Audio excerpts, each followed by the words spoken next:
A ver, chicos, recuérdenme.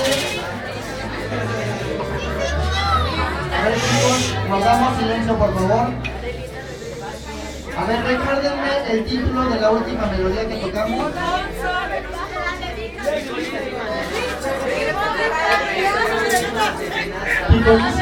Piccolissima Serenata de Italia. Ahora, a ver, chicos, silencio, por favor.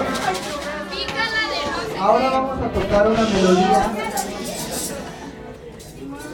Vamos a tocar una melodía también italiana. Esta melodía se titula, es la más conocida de Italia, se titula Arrivederci Roma. Es la melodía más conocida de Italia. Ok, muy bien, ¿estamos listos?